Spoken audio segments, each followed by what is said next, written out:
ஆகாசவாணி.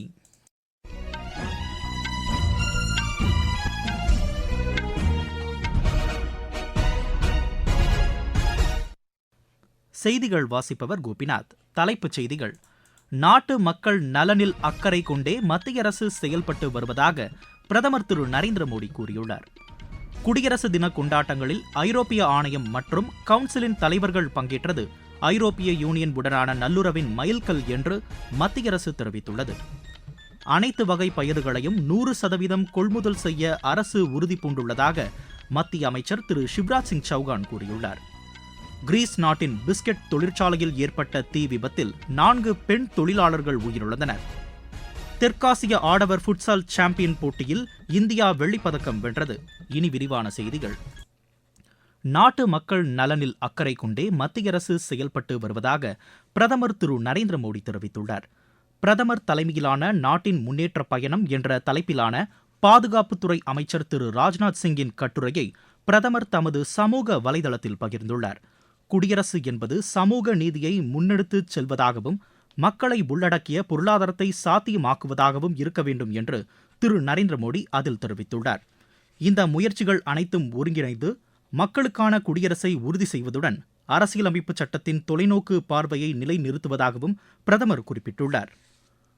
துவரை உள்ளிட்ட அனைத்து பயிறு வகைகளையும் 100% குறைந்தபட்ச ஆதரவு விலையில் கொள்முதல் செய்வதற்கு அரசு உறுதி பூண்டுள்ளதாக மத்திய வேளாண் துறை அமைச்சர் திரு சிவராஜ் சிங் சௌகான் தெரிவித்துள்ளார்.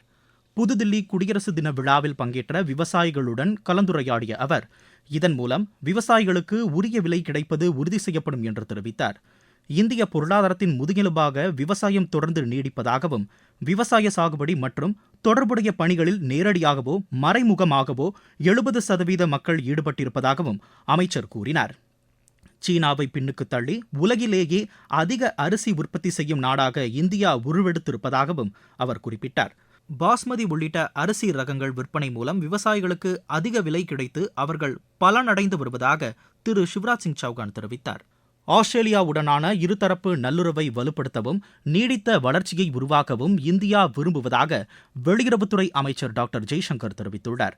ஆஸ்திரேலியா தேசிய தினத்தையொட்டி வெளியுறவுத்துறை அமைச்சர் டாக்டர் ஜெய்சங்கர் அந்நாட்டு வெளியுறவுத்துறை அமைச்சருக்கும் மக்களுக்கும் வாழ்த்து தெரிவித்து சமூக வலைதளத்தில் பதிவிட்டுள்ளார்.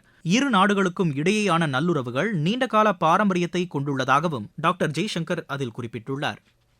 நாட்டின் 77வது குடியரசு தினம் இன்று கோலாகலமாக கொண்டாடப்பட்டது. தலைநகர் புதுதில்லியில் உள்ள கடமைப்பாதையில் நடைபெற்ற மூவர்ண கொடியேற்றும் விழாவிற்காக குடியரசுத் தலைவர் திருமதி திரௌபதி முர்முவுடன் இந்த ஆண்டு சிறப்பு விருந்தினர்களாக பங்கேற்ற ஐரோப்பிய கவுன்சிலின் தலைவர் திரு அண்டோனியோ கோஸ்டா, ஐரோப்பிய ஆணையத்தின் தலைவர் திருமதி உர்சுலா வோண்டர் லெயன் ஆகியோரும் பாரம்பரிய முறையில் குதிரைகள் பூட்டிய வாகனத்தில் அழைத்து வரப்பட்டனர். தொடர்ந்து தேசிய கொடி பறக்கவிட்ட போது விமானப்படை ஹெலிகாப்டர்கள் மூலம் மலர்கள் தூவப்பட்டன. பின்னர் முப்படைகளின் அணிவகுப்பு நடைபெற்றது.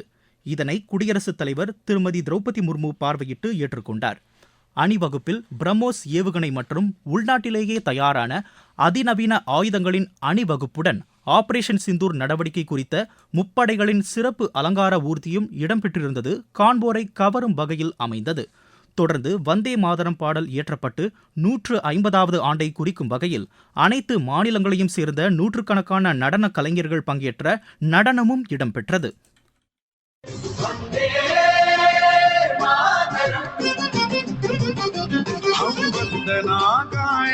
वंदे मातरम गीत की जिसमें है स्तुतियां भारत माता महान की. वंदे वंदे वंदे वंदे वंदे मातरम. இந்த நிகழ்ச்சியில் விமானப்படையின் குரூப் கமாண்டர் சுபான்ஷு சுக்லாவுக்கு நாட்டின் உயரிய அசோக் சக்ரா விருதை குடியரசுத் தலைவர் வழங்கி கௌரவித்தார். முன்னதாக தில்லியில் உள்ள போர் நினைவு சின்னத்தில் பிரதமர் திரு நரேந்திர மோடி மலர் வளையம் வைத்து மரியாதை செலுத்தினார். குடியரசு தினம் தமிழகம் உட்பட அனைத்து மாநிலங்களின் தலைநகரங்கள் மற்றும் யூனியன் பிரதேசங்களிலும் வெகு விமரிசையாக கொண்டாடப்பட்டது. குடியரசுத் தலைவர் திருமதி திரௌபதி முர்மு குடியரசு தின விழாவில் பங்கேற்ற சிறப்பு விருந்தினர்கள் உள்ளிட்ட முக்கிய பிரமுகர்களுக்கு இன்று விருந்தளித்தார். குடியரசுத் தலைவர் மாளிகையில் நடைபெற்ற விருந்து நிகழ்ச்சியில் ஐரோப்பிய கவுன்சில் தலைவர் திரு அண்டோனியோ கோஸ்டா, ஐரோப்பிய ஆணையத்தின் தலைவர் திருமதி உர்சுலா வாண்டர் லெயன், குடியரசு துணைத் தலைவர் திரு சி.பி. ராதாகிருஷ்ணன், பிரதமர் திரு நரேந்திர மோடி உள்ளிட்டோர் பங்கேற்றனர். நீங்கள் கேட்டுக்கொண்டிருப்பது ஆகாசவாணியின் செய்தி அறிக்கை. ஊரக வளர்ச்சிக்கான புதிய அத்தியாயம். வளர்ச்சியடைந்த இந்தியாவிற்கான ஊரக வேலைவாய்ப்பு உறுதி மற்றும் வாழ்வாதார சட்டம். இந்த சட்டம் வருடத்திற்கு 125 நாட்கள் வேலையை உறுதி செய்கிறது. இதில் வாரந்தோறும் ஊதியம் வழங்கப்படுவது கட்டாயமாக்கப்பட்டுள்ளது. பணி முடிந்த 15 நாட்களுக்குள் ஊதியம் வழங்குவதை உறுதி செய்வதற்கான அம்சங்களும் இதில் இடம்பெற்றுள்ளன. ஊதியம் காலதாமதமாக வழங்கப்பட்டால் அதற்கான இழப்பீட்டுத் தொகைக்கும் இதில் வகை செய்யப்பட்டுள்ளது. வளர்ச்சியடைந்த இந்தியாவிற்கான பயணத்தில் மோடி அரசு தொடரும் சீர்திருத்த நடவடிக்கைகள்.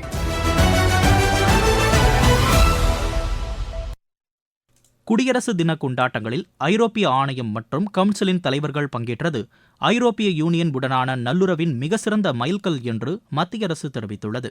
இதுகுறித்து சமூக வலைதளத்தில் வெளியுறவு அமைச்சகம் வெளியிட்டுள்ள பதிவில், குடியரசுத் தலைவர் திருமதி திரௌபதி முர்மு, பிரதமர் திரு நரேந்திர மோடி ஆகியோருடன் திரு ஆண்டோனியோ கோஸ்டா, திருமதி உர்சுலா வான் டெர் லெயன் பங்கேற்றது முக்கியத்துவம் வாய்ந்தது என்று தெரிவிக்கப்பட்டுள்ளது.